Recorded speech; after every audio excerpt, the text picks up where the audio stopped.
All right, good afternoon, everyone.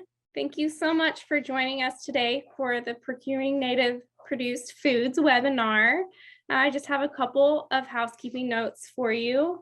You can ask questions in the Q&A box that's at the bottom, and there will be an opportunity at the end for some question and answer too. So if you want to wait until then, you can wait until then, or you can pop them in down in the Q&A box.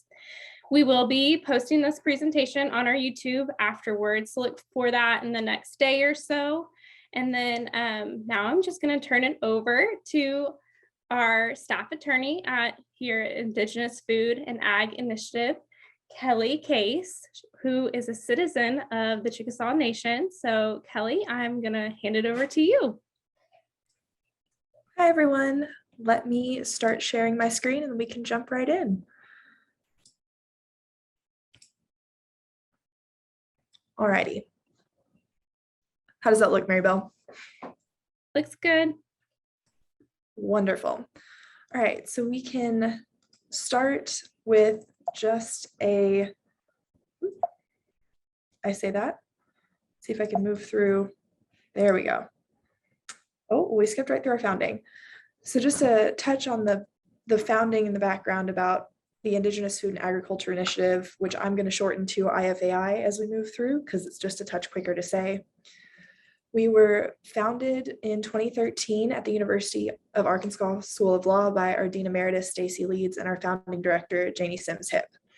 Our mission here is to enhance health and wellness in tribal communities. We do that by advancing healthy food systems, diversified economic development, and cultural food traditions in Indian country.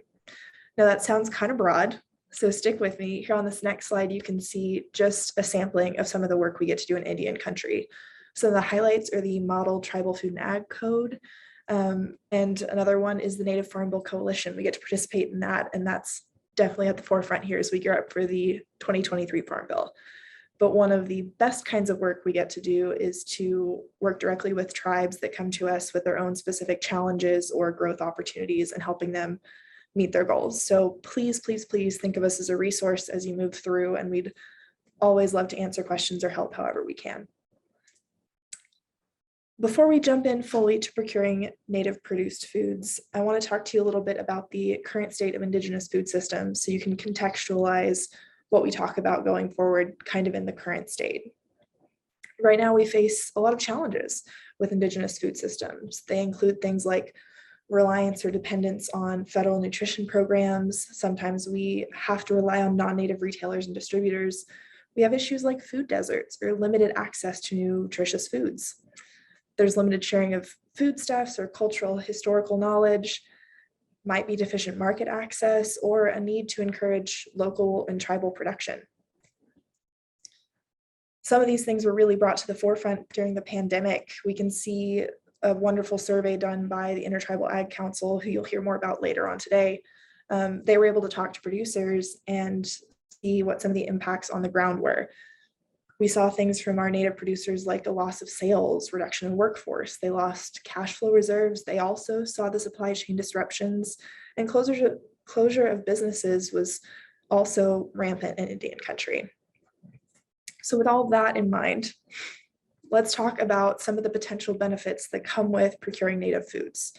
Now, I wouldn't deign to tell you that procuring more native produced foods is the silver bullet to fixing all of these challenges, but I do know that it is an integral part of any well-rounded solution that we're going to take forward and our multifaceted approach to improving Indigenous food systems.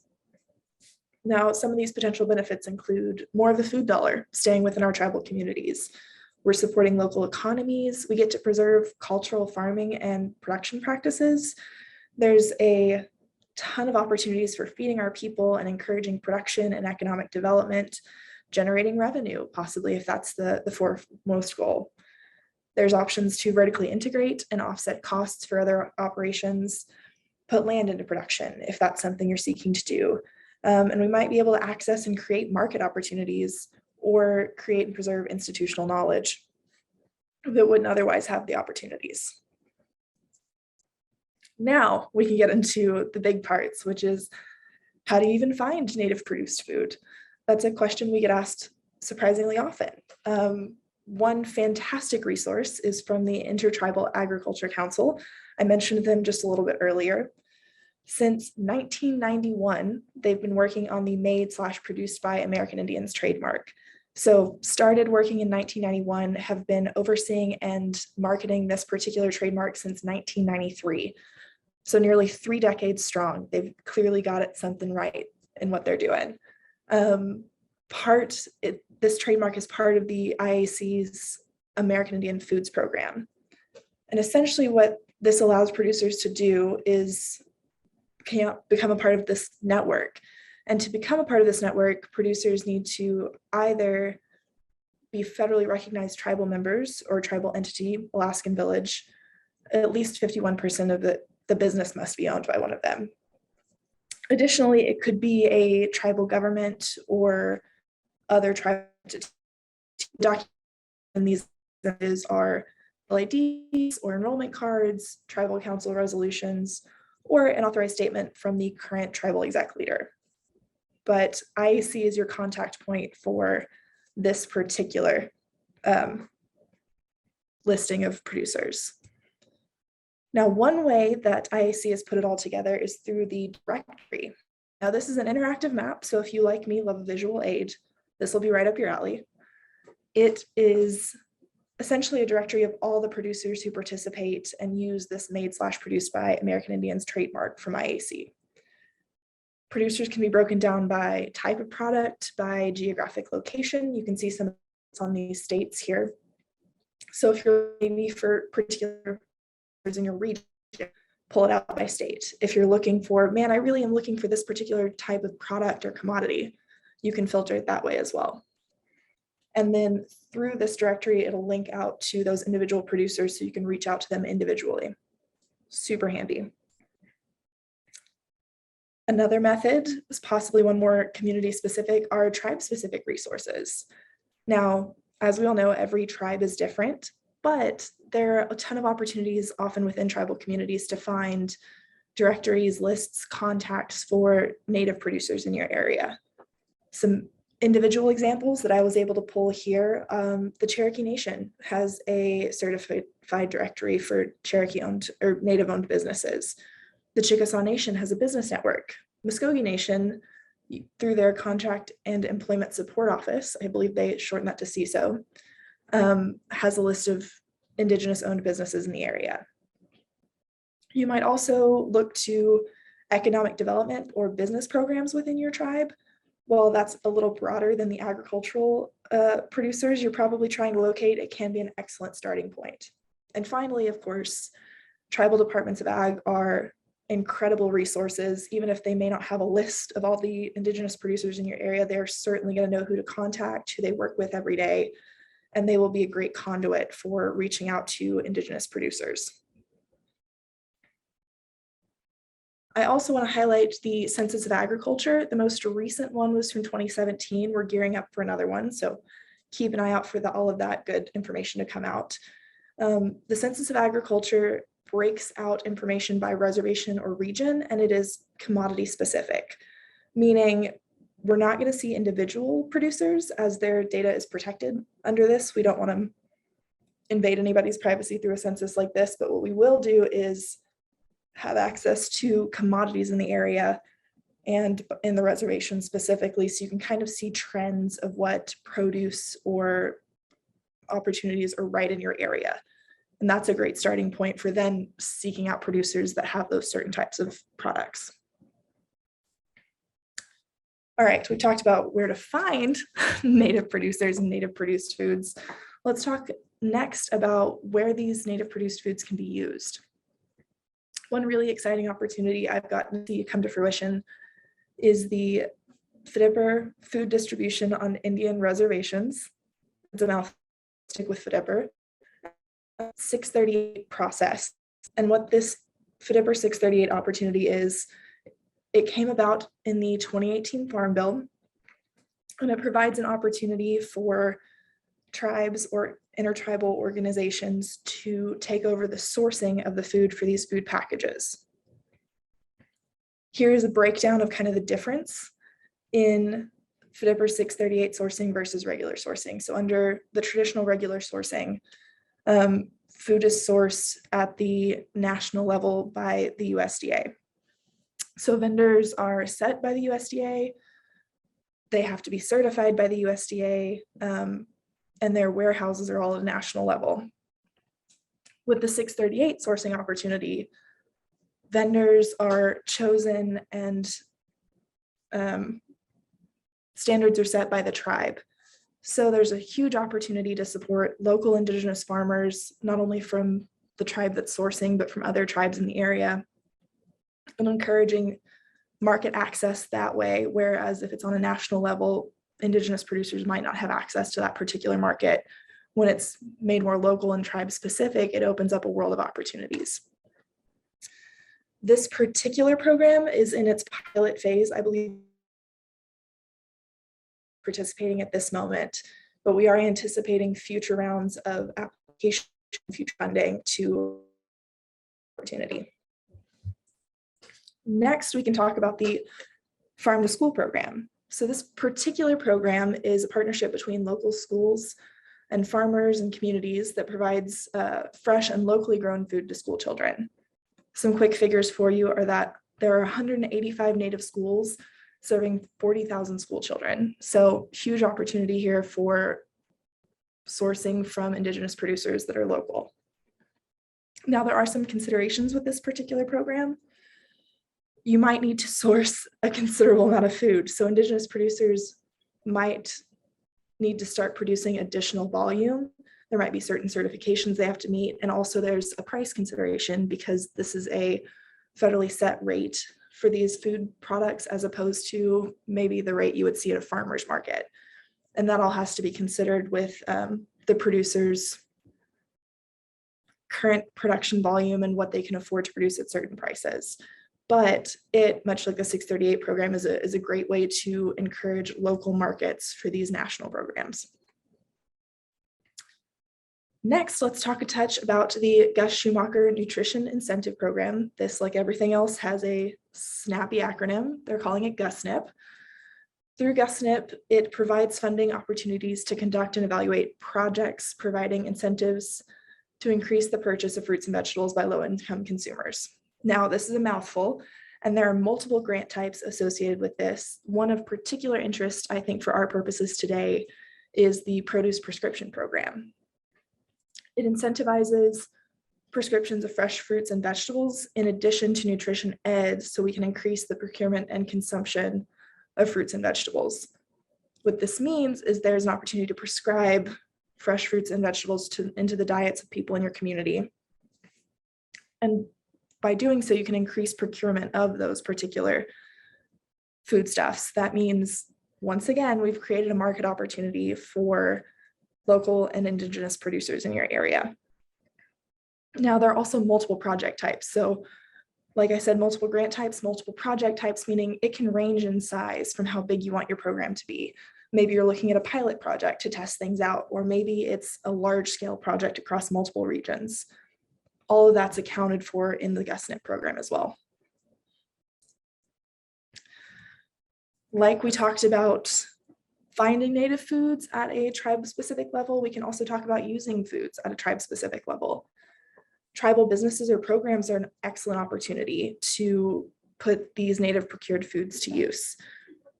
One possibility is vertically integrating. Maybe your tribe has a restaurant, a resort,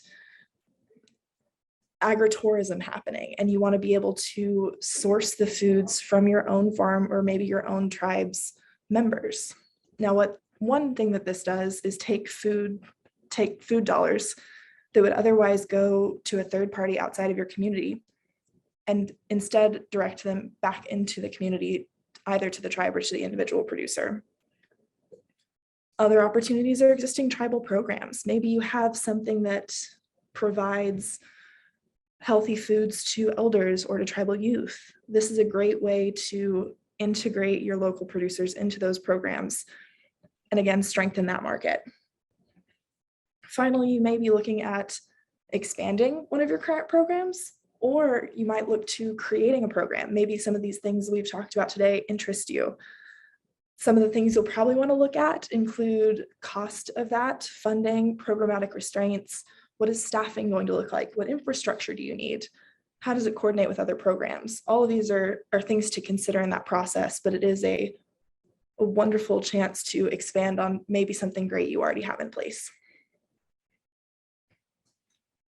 Now we're winding down here, but before we do, I want to highlight a couple upcoming opportunities for everybody to keep an eye out for. The first is that it's recently been announced that there's a $400 million program for local food purchase assistance from the Agriculture Marketing Service, or AMS. The form this is going to take is cooperative agreements. So these agreements will be for the purpose of purchasing food from local, regional, and socially disadvantaged producers. The foods will then be distributed targeting underserved communities, so help on both sides of that. An interesting point to mention here is that both state and federally recognized tribes are eligible for this program. Another opportunity I want to highlight is, you guys may have seen the recent news of the USDA Food Sovereignty Initiative. Now there's a long-winded version of what exactly this entails. What the highlight is for us is that USDA is committed to promoting traditional foodways in Indian country and access to markets for Indigenous producers. One specific way they're doing that is through partnering with the Intertribal Ag Council, IAC, to expand market opportunities and awareness of native produced products.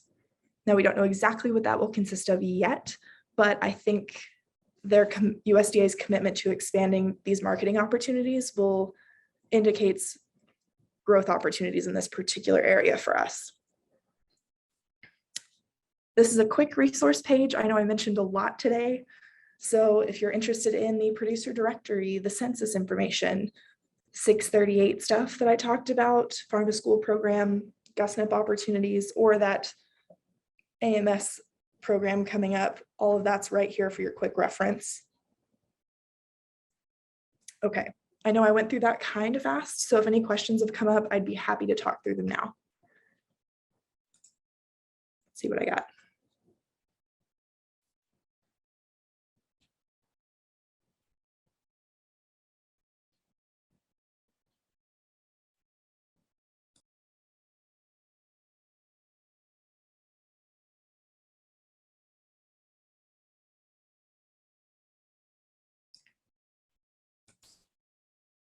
Maribel, have you seen any questions come in on your end? I know I haven't, but someone did ask about marketing native produced foods. So maybe we could just touch on, I know you kind of highlighted some different ways that folks can market their foods or items that they have. So maybe just go into that a little bit deeper. Sure thing.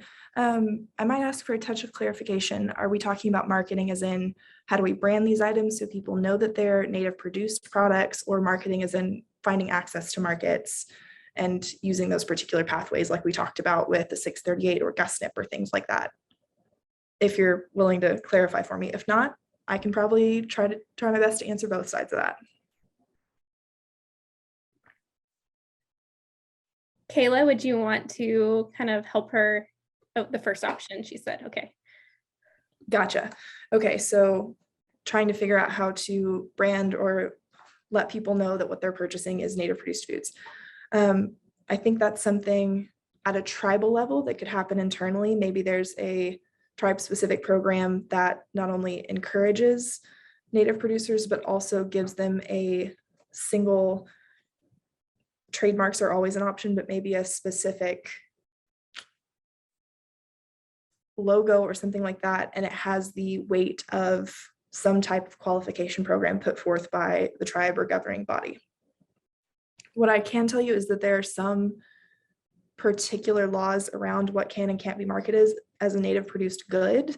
Now that's broader than just agricultural products, but I would encourage you to talk to tribal legal counsel or possibly your business counsel about the ins and outs of what that would look like at your specific place.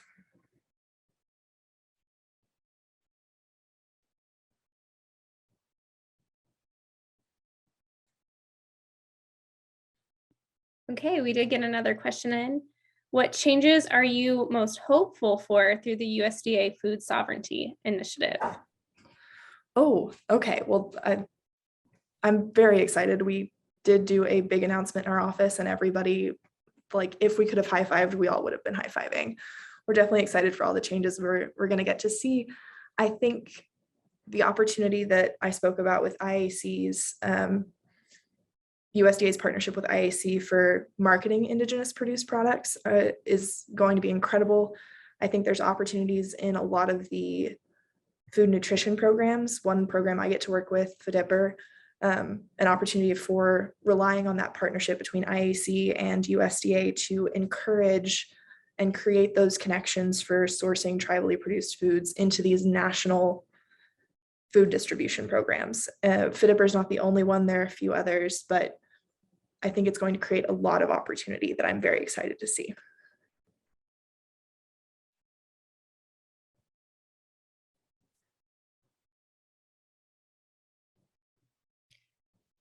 Are there examples within that 185 Native school that to participate in the farm to school? I'm going to ask for another point of clarity on this one, like the specific names of schools that are participating, or maybe what participating in that program might look like.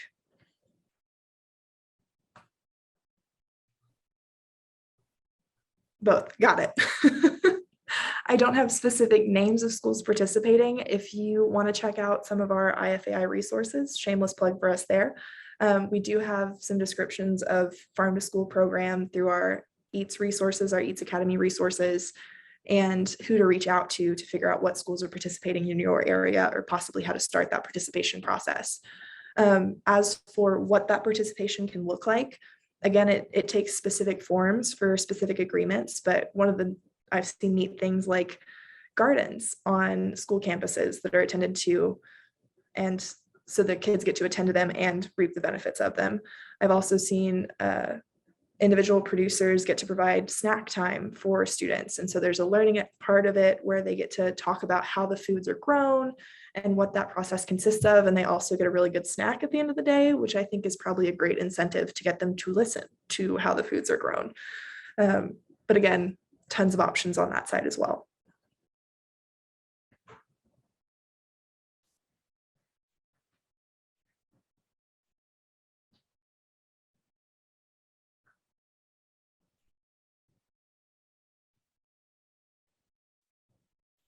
Are there any more questions? I've also allowed everyone to be able to talk. If you would like to just shout out your question, you're welcome to do that, or you can continue putting it in the box.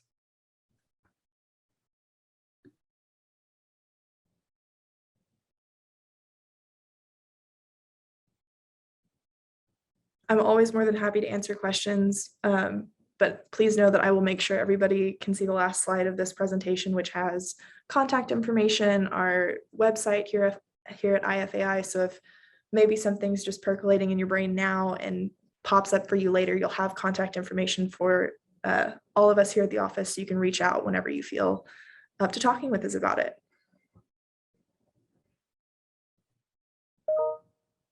All right, here's your last call for any questions. And then, yeah, like Kelly said, she'll be able to get that slide to you so you have all of our contact information here shortly. Here's that page.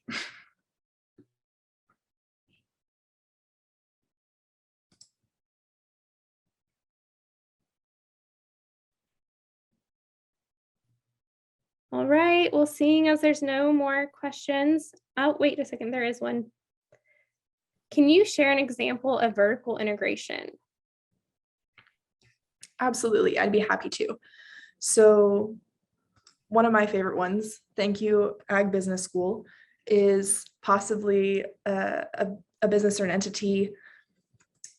Let's use a specific example. So there are some tribes in Oklahoma, my home state, that have restaurants that they provide dining experiences or agritourism opportunities, and they're going to be sourcing some type of protein for this particular restaurant. Beef, bison are popular options. These tribes also have beef or bison herds, meaning they get to, instead of paying somebody else for beef or bison they then use in their restaurant, they get to use their own herds to provide that food. And it's a way to kind of put everything, I'm using hand gestures and I realize my camera's off. There we go. It's a way to put everything kind of in a vertical line. So instead of reaching outward to get those sources, you just reach within to find your different sources. And Beef for Bison's one opportunity. There are things like community gardens that can have a similar impact. And it, again, is largely dependent on what resources your tribe has at its disposal or is interested in developing, and what business ventures they also have in place or are interested in developing, and what those business ventures would need. It's a great way to marry those two particular points.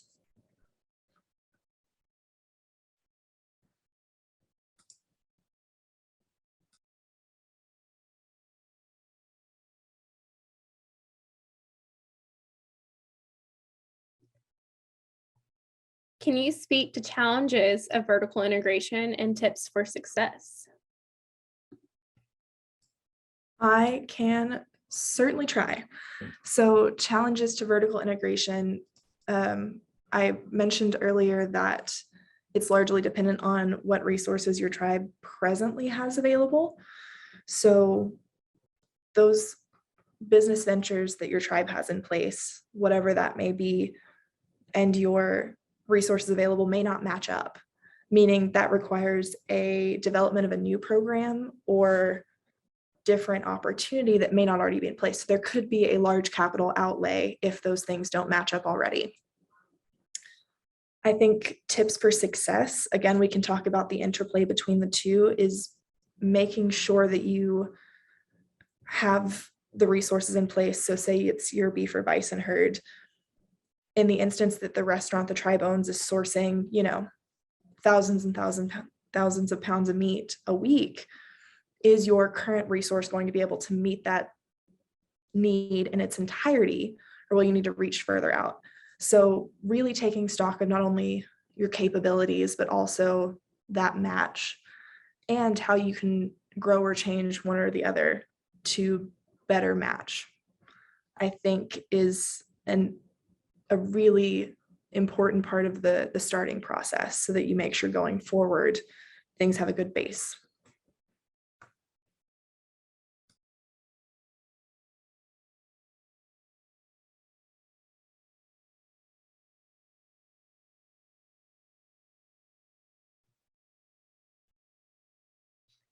These have been some great questions. So if folks have any more, feel free to keep putting them in there. We have another one from the chat. I work with a farm to school program, and I had never thought of it as a form of vertical integration before. Thank you for sharing more. Those strategies are very applicable.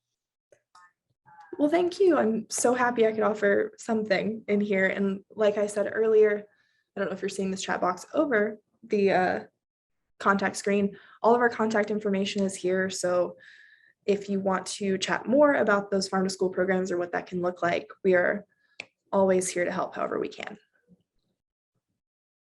Yes, sorry, I'm just seeing this question in the chat box. Yes, there will be a recording available of this later on.